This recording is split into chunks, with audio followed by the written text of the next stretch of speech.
নমস্কার বন্ধুরা, home cook চ্যানেলে সবাইকে স্বাগত জানাই।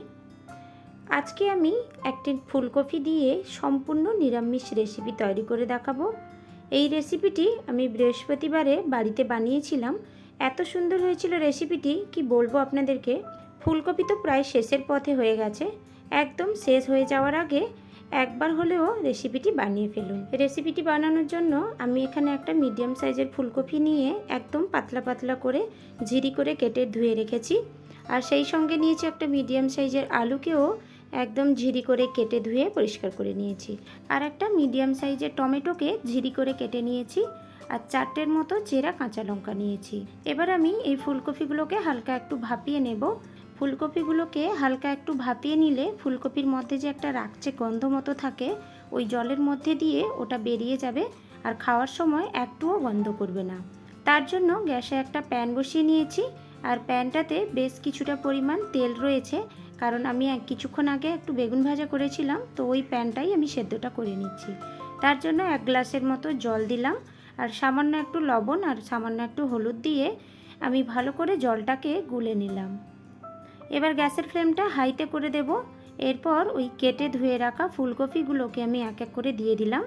এবার খুন্তির সাহায্যে ফুলকপিগুলোকে জলের মধ্যে খুব ভালো করে জেকে জেকে ওগুলোকে একটু ডুবিয়ে নিলাম। ফুলকপির মধ্যে যে ছোট ছোট পোকা থেকে যায়, ওগুলোও কিন্তু এই সেদ্ধ করে নেওয়ার ফলে নষ্ট হয়ে যাবে। এবার আমি ঢাকনা দিয়ে 5 মিনিটের মতো লো ফ্লেমে রেখে দেব। ততক্ষণে আমি একটা মশলা তৈরি করে নেব। তার জন্য একটা মিক্সিং জার নিয়েছি আর আমি এখানে 2 টেবিল স্পুনের মতো দিয়ে দিলাম পোস্ত। পোস্তটা আপনারা যে যেমন যতটা কোয়ান্টিটি বানাবেন ওই হিসেবে পোস্তটা বেশি কম নিয়ে নেবেন। আর 2 টেবিল স্পুনের মতো দিয়ে দিলাম সাদা তিল। আর দিয়ে দিচ্ছি 3টে থেকে 4টের মতো বড় বড় সাইজের গোটা কাজু।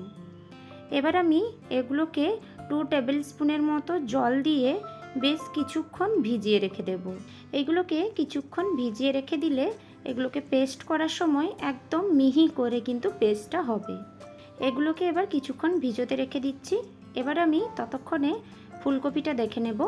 ফুলকপিটা এবার ঢাকনাটা খুলে নিলাম। ফুলকপিগুলোও হালকা একটু সেদ্ধ হয়ে গেছে। এবার আমি এই জলগুলো ফেলে দেব। ফুলকপিটা অল্প একটু সেদ্ধ করবেন, বেশিটা সেদ্ধ করে নিলে ফুলকপির মধ্যে একটা ভিপসানো গন্ধ করবে, খেতে ভালো লাগবে না। আর তরকারিতে রান্না করার সময়ও কিন্তু ঘেঁটে যাবে, তো ঘেঁটে গেলে একদমই খেতে ভালো লাগবে না। অল্প একটু সেদ্ধ করলে একটু গোটা গোটাও থাকবে আর খাওয়ার সময়ও খুব ভালো লাগবে। ফুলকপির জলগুলো ফেলে দিয়ে আমি একটা প্লেটে ফুলকপিগুলো ঢেলে নিলাম। এবার চলে যাচ্ছি রান্নার পর্যায়ে। তার জন্য গ্যাসে একটা কড়াই বসিয়ে নিয়েছি। গ্যাসের ফ্লেমটা অন করে আমি বেশ কিছুটা পরিমাণ তেল দিয়ে দিলাম। তেলটা যেহেতু অনেকটা পড়ে গেছে, তার জন্য আমি কিছুটা বড়ি ভেজে নিচ্ছি, গয়না বড়ি ভেজে নিচ্ছি, তো পোস্তর সাথে খেতে খুব ভালো লাগবে। সমস্ত বড়িগুলো ভেজে নিয়েছি। এবার একটা প্লেটে আমি বড়িগুলো তুলে রাখলাম। এবার রান্নাটা এই কড়াইটাতে আমি করে নেব। তার জন্য আবার কিছুটা পরিমাণ তেল দিয়ে দিলাম। ওই তেলে 1/2 টিস্পুনের মতো দিয়ে দিলাম কালো জিরে আর দিলাম 3টে চেরা কাঁচা লঙ্কা। এবার কালো জিরে আর কাঁচা লঙ্কাটা আমি খুব ভালো করে ভেজে নেব। কালো জিরে আর কাঁচা লঙ্কার যে ভাজার গন্ধটা এত সুন্দর লাগে আর তরকারির ফ্লেভারটাও খুব ভালো আসে। এবার আমি যে ঝিরি করে কেটে রেখেছিলাম আলুগুলো, এই আলুগুলো আমি দিয়ে দিলাম। আলুগুলো দিয়ে কিছুক্ষণ একটু নেড়ে চেড়ে নিলাম।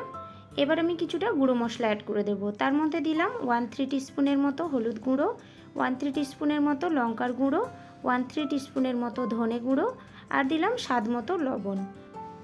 লবণটা একটু বুঝে দেবেন, ফুলকপি সেদ্ধ করার সময়ও আমি কিন্তু লবণ দিয়েছি। এবার 1 টেবিল স্পুনের মতো দিয়ে দিলাম আদা বাটা। এবার সমস্ত কিছুকে আমি একসাথে নেড়ে চেড়ে প্রায় 1 মিনিটের মতো একটু ভাজা ভাজা করে নেব। আদারও কাঁচা গন্ধটাও চলে যাবে আর আলুগুলোর মধ্যে সমস্ত মশলাগুলো খুব ভালোভাবে প্রবেশ করে যাবে। এবার আমি যে মিডিয়াম সাইজের টমেটোটা ঝিরি করে কেটে রেখেছিলাম ওটা দিয়ে দিলাম। এবার টমেটোটা দিয়ে আবারও আমি কিছুক্ষণ নেড়ে চেড়ে মিক্স করে নেব। টমেটোটা দিয়ে কিছুক্ষণ নেড়ে চেড়ে মিক্স করে নিয়েছি। এবার ঢাকনা দিয়ে আমি 2 মিনিটের মতো লো ফ্লেমে রেখে দিলাম। এবার আমি মিক্সিং জারে যে সব কিছু একটু ভিজোতে দিয়েছিলাম ওগুলোকেও আমি একটা স্মুথ করে পেস্ট তৈরি করে নেব। সব কিছুকে ভালো করে একদম মিহি পেস্ট করে নিয়েছি। এবার আমি এগুলোকে রেখে দিয়ে যে কড়াইতে ঢাকনা দিয়ে রেখেছিলাম আলু আর টমেটো, ওগুলোকে আমি আবার একটু নেড়ে চেড়ে নিচ্ছি। টমেটোগুলো খুব ভালোভাবে গলতে শুরু করেছে। এবার টমেটোগুলোকে খুন্তির সাহায্যে হালকা আমি একটু একটু করে ঘেঁটে নিচ্ছি। আলুগুলো হালকা মোটামুটির ওপরে সেদ্ধ হয়ে এসছে। এবার আমি একটু নেড়ে চেড়ে নেওয়ার পরে আমি যে ওই সেদ্ধ করে রেখেছিলাম ফুলকপিগুলো, ওই ফুলকপিগুলো আমি অ্যাড করে দিলাম। এবার গ্যাসের ফ্লেমটা মিডিয়ামে করে দিয়ে সব কিছুকে একসাথে নেড়ে চেড়ে প্রায় আমি 2 মিনিটের মতো একটু রান্না করে নেব। আর এই ফুলকপির সাথে সব কিছুটাকে ভালো করে একটু নাড়াচাড়া করে আমি রান্না করে নেব। তার ফলে কি হবে, ফুলকপির মধ্যে মশলাগুলোও খুব ভালো করে প্রবেশ করে যাবে। খুব ভালো করে নাড়াচাড়া করতে করতে ফুলকপিগুলোকে আমি কিছুক্ষণ রান্না করে নিয়েছি। এবার ঢাকনা দিয়ে 2 মিনিটের মতো লো ফ্লেমে রেখে দেব। 2 মিনিট হয়ে গেছে। এবার আমি ঢাকনাটা খুলে নিচ্ছি। আবারও আমি কিছুক্ষণ নেড়ে চেড়ে একটু মিক্স করে নিচ্ছি। এই রেসিপিটি এত সুন্দর টেস্টের হয় বন্ধুরা, কি বলবো আপনাদেরকে। একবার হলেও বাড়িতে আপনারা বানিয়ে দেখবেন, আশা করি আপনাদের খুব ভালো লাগবে। ফুলকপিটাকে নেড়ে চেড়ে নিয়েছি। এবার আমি যে সমস্ত কিছুকে একটা স্মুথ পেস্ট বানিয়ে রেখেছিলাম, ওই পেস্টটা আমি ভালো করে মিক্সিং জারটা মুছে দিয়ে দিলাম। আর এই পেস্টটা দিয়ে আমি কিছুক্ষণ আবারও একটু নেড়ে চেড়ে সব কিছুর সাথে মিক্স করে নিচ্ছি। আজকের আমার এই রেসিপিটি আপনাদের কেমন লেগেছে আমাকে কমেন্ট করে অবশ্যই জানাবেন। আর রেসিপিটি যদি ভালো লেগে থাকে প্লিজ বন্ধুরা আমার চ্যানেলটিকে সাবস্ক্রাইব করে আমাকে একটু এগিয়ে নিয়ে যেতে সাহায্য করবেন। আর পাশে থাকা বেল আইকনটাও প্রেস করে নেবেন। যখনই কোনো নতুন ভিডিওর আপলোড দেব নোটিফিকেশানটা আপনার কাছে জলদি পৌঁছে যাবে। ওই পেস্টটা দেওয়ার পরে আমি সব কিছুর সাথে একটু নেড়ে চেড়ে কিছুক্ষণ রান্না করে নিয়েছি। এবার আমি 1.5 কাপের মতো জল অ্যাড করে দিলাম, কারণ আমি রান্নাটা একটু মাখা মাখা করে রাখবো তার জন্য। আর আপনারা যদি একটু শুকনো শুকনো খেতে চান তো সেক্ষেত্রে জলের পরিমাণটা একটু কম দিয়ে দেবেন। এবার আমি দিয়ে দিলাম ওই যে রান্না করার সময় যে লঙ্কাগুলো আমি কিছুক্ষণ আগে না ওটা আমি তুলে রেখেছিলাম, কারণ আমার যেহেতু বাবু খাবে তো রান্নাটাতে লঙ্কাটা যদি ঘেটে যায় ঝাল ঝাল হয়ে গেলে ও খেতে চায় না, তার জন্য আমি ওটা তুলে রেখেছিলাম। আবার আমি এখানে দিয়ে দিলাম। এবার দিয়ে দিলাম স্বাদ মতো লবণ আর চিনি। তারপর দিয়ে দিলাম প্রায় 1 টেবিল স্পুনের থেকেও বেশি আমি সর্ষের তেল দিয়ে দিলাম উপর থেকে। এবার সর্ষের তেলটা দেওয়ার পরে আমি আবারও কিছুক্ষণ নেড়ে চেড়ে ভালো করে একটু মিক্স করে নিলাম। ওপর থেকে কাঁচা সর্ষের তেল দিলে এর ফ্লেভারটা কিন্তু খুবই সুন্দর আসে। খুব ভালো করে আমি নেড়ে চেড়ে একটু মিক্স করে নিয়েছি। এবার আমি ঢাকনা দিয়ে আমি প্রায় 5 মিনিটের মতো লো ফ্লেমে রেখে দেব। প্রায় 5 মিনিট হয়ে গেছে। এবার আমি ঢাকনাটা খুলে নিলাম। দেখুন বন্ধুরা সব কিছুটা খুব ভালোভাবে সেদ্ধ হয়ে, এমনিতেই তো সেদ্ধ করা ছিল অল্প, এবার ভালোভাবে সবটাই সেদ্ধ হয়ে গেছে আর একদম গলেও গেছে তরকারিতে। এবার আমি একটু ভালোভাবে মিক্স করে নিচ্ছি। রান্নাটা প্রায় রেডি হয়ে গেছে। আলুটাও ভালোভাবে সেদ্ধ হয়ে গেছে কিনা একটু আমি চেক করে দেখে নিচ্ছি। এবার খুন্তির সাহায্যে হালকা একটু নেড়ে চেড়ে নিচ্ছি। যেহেতু ভালোভাবে সেদ্ধ হয়ে গেছে ফুলকপিগুলোও একদম ঘেটে যাবে, তার জন্য খুব সাবধানে খুন্তিটা কিন্তু চালাতে হবে, না হলে তরকারিতে ফুলকপিগুলো ঘেটে যাবে। আমি খুব সাবধানে নেড়ে চেড়ে নিয়েছি। এবার গ্যাসের ফ্লেমটা অফ করে আমি ঢাকনা দিয়ে 5 মিনিটের মতো স্ট্যান্ডিং টাইমে রেখে দেব। 5 মিনিট হয়ে গেছে। এবার আমি একটা প্লেটে আমি তরকারিটা ঢেলে নিয়েছি।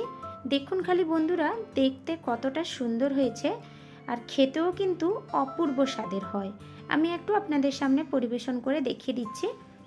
দেখুন খালি কত সুন্দর হয়েছে, আর অপূর্ব স্বাদের তো খেতেই হয়, কিন্তু গরম গরম ভাতে যদি এই রেসিপিটি থাকে জাস্ট অসম্ভব স্বাদের লাগে বন্ধুরা। আপনারা তো বিভিন্ন ধরনের পোস্ত বানিয়ে খেয়েছেন, এই রান্নাটা একবার হলেও বাড়িতে বানিয়ে দেখবেন, আশা করি সবার খুব ভালো লাগবে। আজকের আমার রেসিপিটি আপনাদের কেমন লেগেছে আমাকে কমেন্ট করে অবশ্যই জানাবেন। আর রেসিপি ভালো লাগলে সকলের সাথে শেয়ার করবেন, এবং সবশেষে আমার চ্যানেলটিকে প্লিজ আপনারা সাবস্ক্রাইব করতে ভুলবেন না। তবে আজকের মতো বিদায় জানাচ্ছি। দেখা হচ্ছে নতুন কোনো একটি রেসিপির সাথে। সবাই খুব ভালো থাকবেন।